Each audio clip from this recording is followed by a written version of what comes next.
We're live at Expert35. I'm your host, Gabriel Garcia, and as promised, 35 different industries, experts from each industry, talking about the challenges, the hardship, and the opportunities. Today, we're going to be talking about relationships, and the foundation of relationships is your hearing. And I got Expert54, Sal. Thank you for joining us today. Gabriel, it's a pleasure to be here. Thank you for having me. All right, give me 1 second. Oh, yes, we are live. I was just making sure because some things were bouncing back and forth. But yeah, no, thank you for joining us. You are an expert in hearing. You have a hearing specialist. You're board certified. You're licensed in Texas. How did you get into this? You know, Gabriel, that's actually a great question.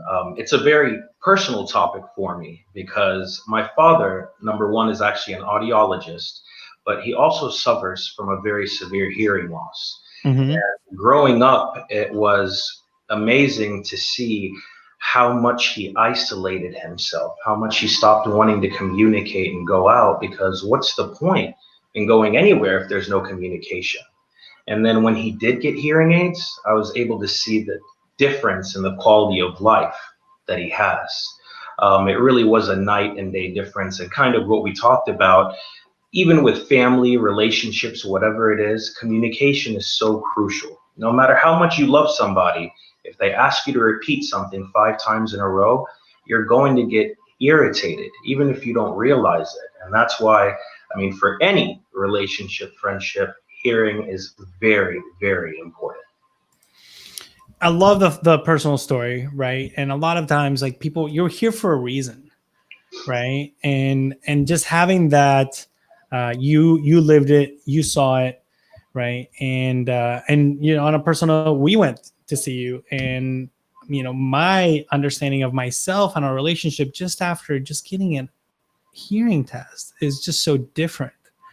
So tell us a little bit about how relationships here. We'll start with our first, right? Like, if you want to join us, text Expert35 to join Expert35. So I'm so excited about talking about this.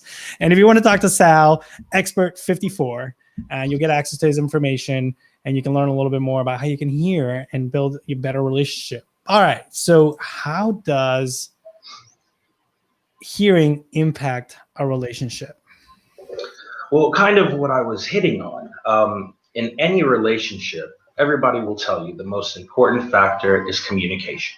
If you don't communicate with each other, it's going to create a wide range of problems. And not just for personal relationships, let's say even for work relationships. Understanding what's going on is how you're going to make the most impactful response. With a relationship, I've had so many people come in, can't even look at each other because of the irritation, because one person thinks they're being ignored, one person is trying to understand what's going on but can't. So it's frustrating on both ends, and it's actually a vicious cycle. And you know, hearing loss happens so slowly over time. It's not that people are not wanting to get their hearing tested. It's that because they actually think they don't have a hearing loss. We're talking over years. The average is about 7 to 10 years before someone starts to notice symptoms until they come in to actually get tested. And again, every day living with someone and going through that, it does build a wedge in between them. Right. Like I told you, I'm pretty sure I've saved a lot of marriages with doing what I do, Gabriel. Well, I bet, like, it's such a steady, slow decline that people don't even recognize it, and you're overcompensating, and you may be, you know, but as soon as you lose that information, I mean, that's a trigger in your head to, like, you start becoming more frustrated, you start becoming more, you know, angry, and you react differently. But that's because you're not experiencing life the way, you know, with one less sense almost, right? You're 100% right. And you know, one of the most important ones is isolation and even depression. Really? Hearing loss, oh, of course, hearing loss has been associated with many cognitive issues. For example, with Alzheimer's and dementia, if you do have a severe hearing loss that's not treated, the chance of acquiring Alzheimer's or dementia multiplies by 5. Oh, my Lord. Well, that's perfect timing, because actually Kim is asking, how does lack of hearing affect your chance of dementia? You know, Kim, it's a very kind of simple way to look at it. If someone goes to the gym every day and works out their muscles, let's say their arm muscles, they're going to be in shape, very healthy. But what would happen if that person started going to the gym less and less? Their muscle would definitely start to atrophy, not as powerful, not as healthy. It's the same thing with your brain. The most important part of hearing and understanding is the stimulation that your brain gets. Just like any other muscle, if your brain is used to getting thousands of sound stimulations a day, and I mean sounds we don't even think about, the AC turning on, just things that we're so used to that it doesn't even cross our minds. But once your brain starts getting less and less of those stimulations, those parts of your brain are not working as efficiently. Parts of the brain begin to atrophy, and that's when it gets to the really bad part. That's when, I don't like to say too late, but then hearing aids, hearing health will only do so much, which is another reason why, Gabriel, we talked about it, getting tested once a year, something that nobody knows. I always get told their last test was in elementary school. Right. Oh, that's the typical answer that I get. Well, Barbara, this is exactly what you're getting into, right? Barbara's asking, how long does the first hearing test take, and how much does the test cost? That's a great question, Barbara. When any patient comes in for a test, I like to think of it more as an evaluation, because getting to know the patient before we do the actual test is the most important part. I need to know what that person is around, how that person lives, how active they are, and then the actual testing itself takes about 30 minutes. I do a couple of more tests depending on what kind of hearing loss, if the patient has a hearing loss. But the entire evaluation is about an hour to an hour and a half, Barbara. And you should get tested every year, or at least once a year, right? Exactly. You get your eyes tested once a year. Those are your two most important senses, right? Exactly. All right. So this is great. Jennifer Johnson's asking, how do you get a stubborn family member to get tested? Well, who's being stubborn? The person that doesn't want to get tested, or the person pushing to get the other person tested? I'm pretty sure everybody's being stubborn, but the person that's bringing the actual patient in, they're usually a little bit more irritated and wanting them to do the test. But Jennifer, a great way is kind of what I just said. If you feel like someone in your family is having an issue with hearing, and it can be a sensitive subject, bring up the fact that you're supposed to get your hearing test once a year. Say, hey, I signed us up all for hearing tests because I found out you're supposed to get them once a year. It's important to see the health of your ear. Don't bring up that, oh, they need hearing aids or anything like that.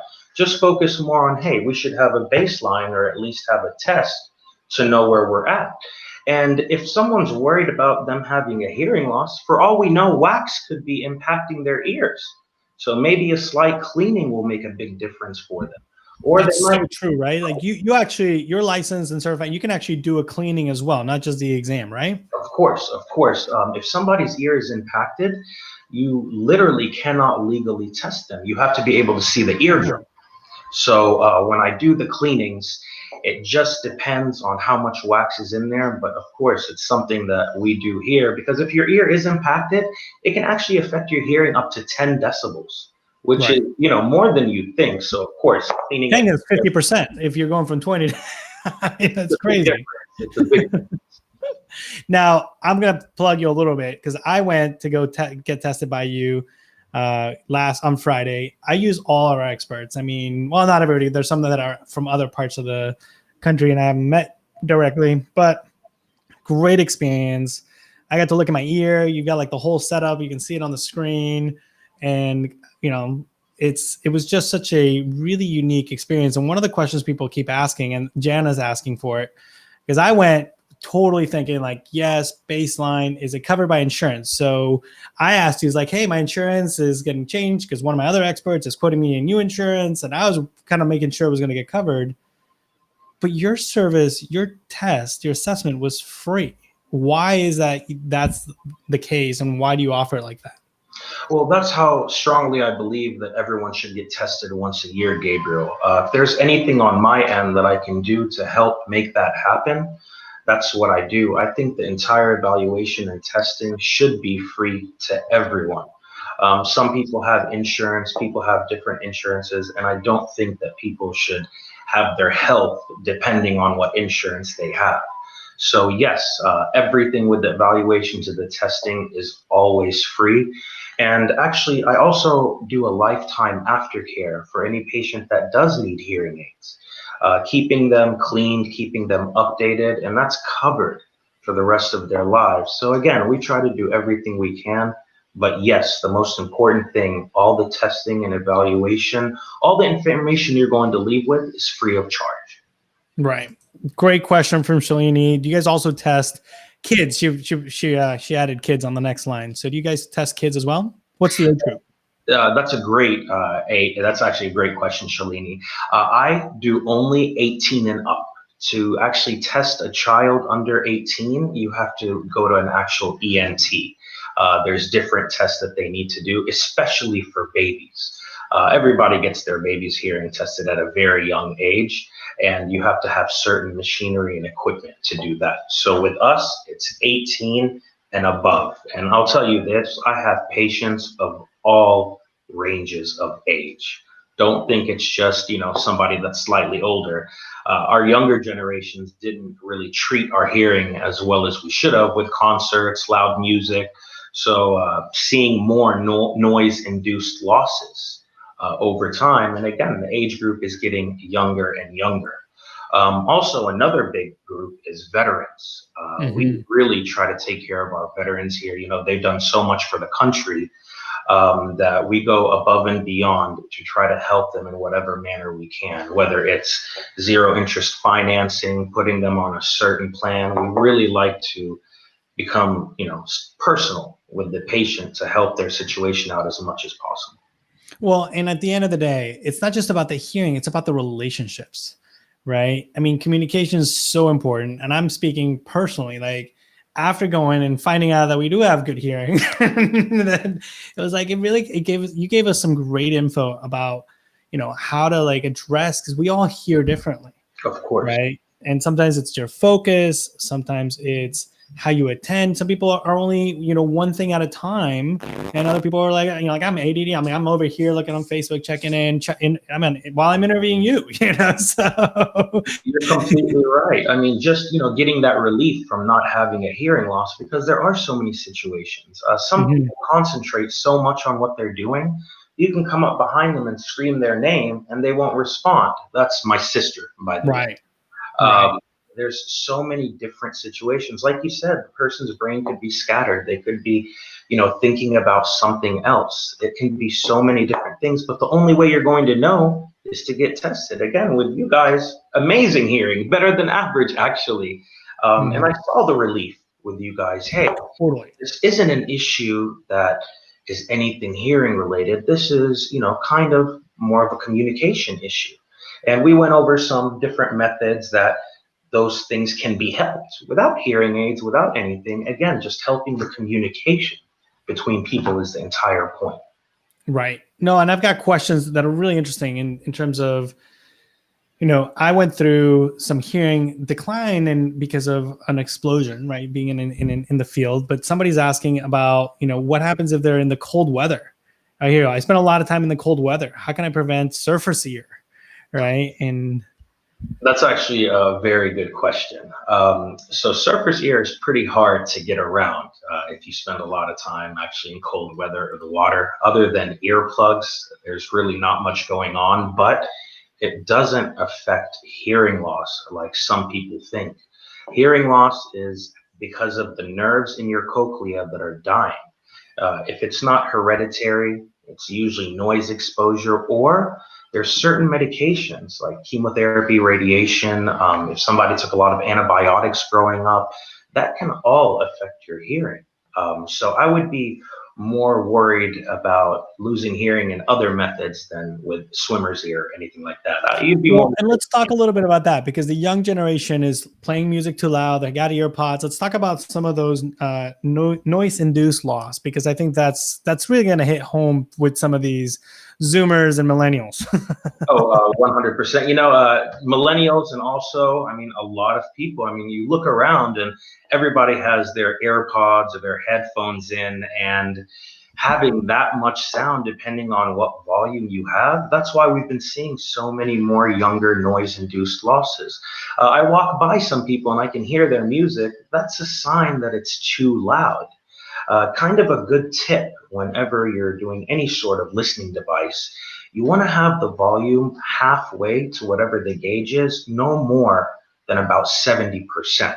Usually with any sort of headphones, things along that nature, above that, continuous exposure to it will cause hearing loss over time, definitely. Here's a good question from Sarah. She's saying, do you recommend hearing aids for patients who got diagnosed with sudden hear loss?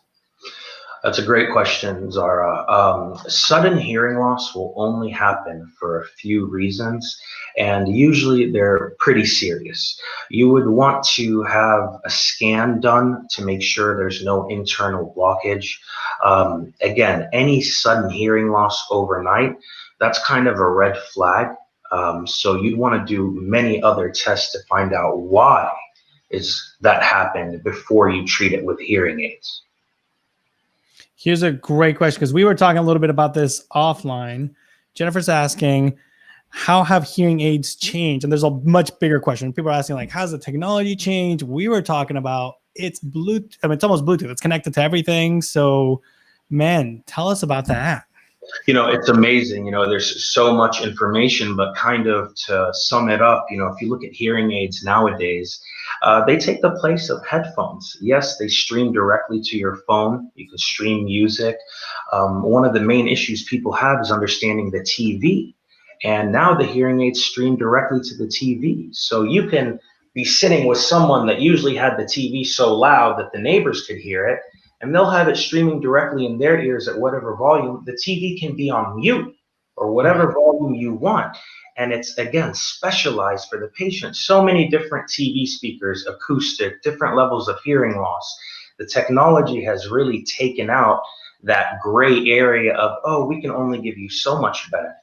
Right. Now with the Bluetooth capabilities and just the fact that hearing aids are digital now as opposed to analog 7 or 8 years ago, it's clarity is a whole new thing. And people have the stigma hearing aids are huge, they're bulky, but getting adjusted to them is the most important thing. You go your photos, or can you like show us like what a hearing aid looks like? I mean, nowadays, because they're, you know, people are always worried, like, oh, you're going to be wearing them and they're going to be visible. They're worried about maybe even being bullied or just, you know, image. Just image. We all care about how we look. It's very normal. I get asked that question a lot. So there's different styles of hearing aid, but definitely over 90% of patients are actually wearing the hearing aids that I'm wearing. And I know it's difficult through the screen to kind of see, but nobody notices hearing aids now. So if I get closer to the screen and show you my ear, you can really kind of not see anything. However, nothing. This is the hearing aid that's in my ear. And actually, during the consultations, I'll wear them the entire time, and I've never had a patient see them. If they fit correctly, and you have to get the fit correct, I've had patients go home to their family members and their family members didn't see them. They just noticed that they were hearing better. So all those issues of bulky, loud, this and that, that's all taken care of. It's just people need to know this. That's amazing. Well, let's talk a little bit about resources that are available, right? I mean, we obviously, one, get a hearing test, but there's also government plans. So tell us a little bit of some of the resources that people can benefit from. You know, it's actually amazing because one of the main issues that people have is talking on the phone. So there's a company called CapTel, and it's through the government. You've already paid for it with your taxes. Anybody that has a hearing loss, they will come to your house, and it's a brand new Bluetooth full screen phone. You don't even have to have a home phone line. They'll set it up with your internet, and it is the best amplified phone possible. It'll also write out the conversations completely. A patient can connect his cell phone to it, and that is completely free of charge for anybody. But again, it's a resource that people don't know about. And Gabriel, I actually didn't mention to you, there's also a program. If you have a severe enough hearing loss, doesn't matter what your age is, they will pay for your schooling in most Texas colleges and technical programs. They don't What? they don't cover your books or if you need to live somewhere, but they will 100% cover your tuition for classes. We're going to talk to Judy. We have another expert, Judy, that does a lot of college prep stuff. And she's asked for me to talk about people that are, at risk, low income, but this is also an at-risk group. And they may not even know that there's like this type of aid, and it's federal or state? It's federal. Okay. That's amazing. Federal, and it really is amazing. I mean, all of your tuition is paid for. It is a disability to have the hearing loss, and we try to give the patient all forms of resources to help them as much as possible, even if it's just giving them tips on how to communicate better with or without hearing aids, kind of what we did. It's just with the information at our fingertips nowadays, it can get a little confusing. So I really like to kind of focus on pertaining to what that patient needs. Right. Incredible information. Love the story. I mean, you got so many people on this asking questions. You got people telling you you're the bomb. I mean, perfect. Great timing. My favorite part of the show is we talk about 3 things we can do now. So let me get off the screen, give you full access. Go, Sal, tell us. Well, you said the most important one. You should get a hearing test once a year. I can't stress that enough. Another reason that you should come in, and whether it's here or anywhere else, you need to get your ears cleaned. People are worried about using Q-tips, thing along that nature, which is understandable. So let us do the cleaning. Let any specialist do the cleaning. Again, with us, it's free of charge. And then the third and most important thing is to have an open mind about any sort of disability, to not just go with what you thought of something. Just getting that information, whether it's hearing loss for your eyes, whatever it is something that we should all do. Our health is the most important thing in our lives, whether we want to admit it or not. So those are things that I highly suggest that everyone does as soon as possible. Absolutely. Turn those earbuds down. Please turn them down. That's we talked about that. If I walk by again and I can hear your music, this is a problem. Just listen to it at a normal level. I promise it'll make a difference. It'll help, and it'll make your job easier. I got a great question from Brenda. What age is recommended to start getting your hearing tested? That's a great question, Brenda. I mentioned earlier, you get a hearing test when you're fairly young. I think between the ages of 2 and 4, and then you get your hearing tested in elementary school up to middle school, but then it kind of drops off. So you should start getting your hearing tested when you're pretty much a baby, but it should be continuous from when you start in elementary school. So if in a perfect world, everybody would have started getting their tests and continued getting their tests from that young of an age. Great information. I love that you work at Precision Hearing. You guys offer the assessments, right? The hearing assessments, and they're free. So you don't even need insurance. I mean, because it's really like the baseline. Tell us a little bit about the process, because people are asking how long does it take? How do I do it? And what should they be looking for? So obviously we got people all over the world, so they can't just all fly. You're in the corridor in Houston. I'll totally plug it. It's a great facility. I mean, COVID ready, we felt super comfortable being in there. And, but if you're trying to help find somebody kind of like you, what are things that you think they should look for? And I'll show some photos of your facility while you're chatting a little. Oh, that's, again, great question. Whether it's me or any other specialist, you want someone that explains the entire process to you from A to Z. Understanding everything makes the process much more comfortable for the patient.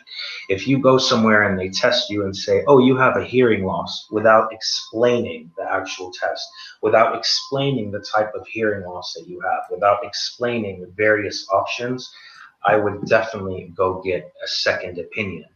And even, let's say someone does need hearing aids, it is a process to get used to them. That's why everyone with me and most places do get a 30-day trial to make sure they need the hearing aids. I know hearing aids aren't cheap, but they do change someone's life.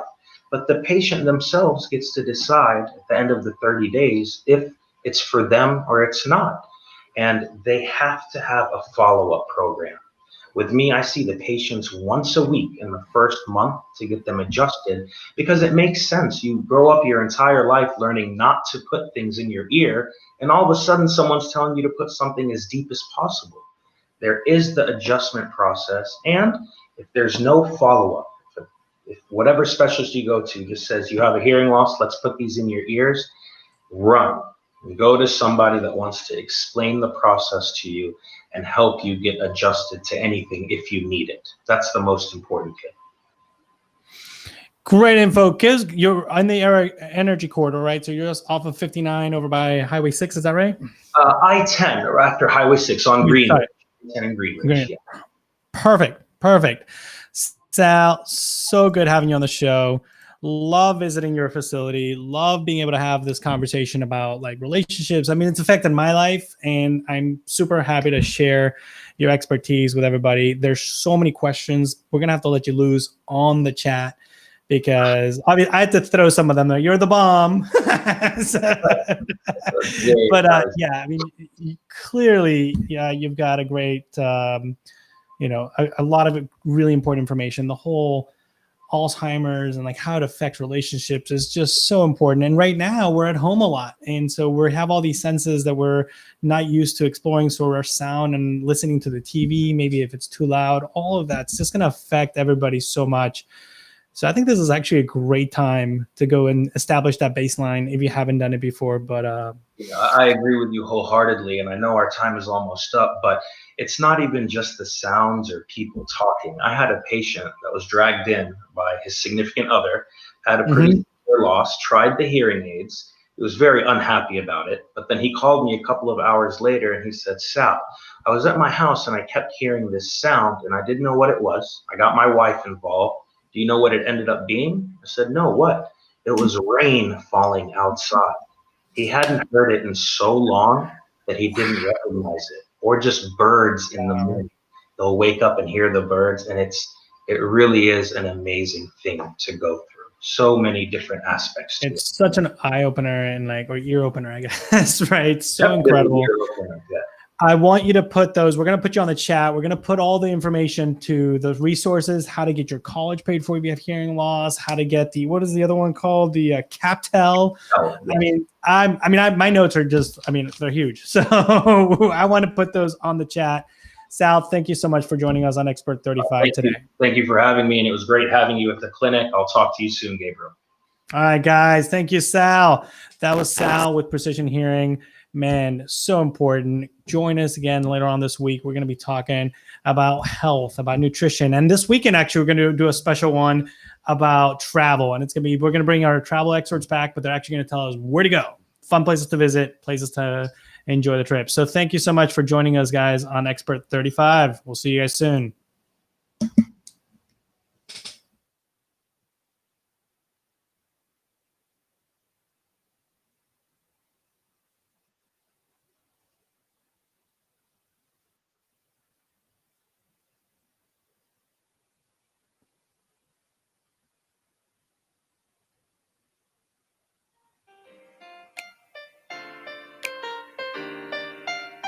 We educate during difficult times. We collaborate at Expert35. This is for a better tomorrow and a better today. Let's come together and together we will find a way.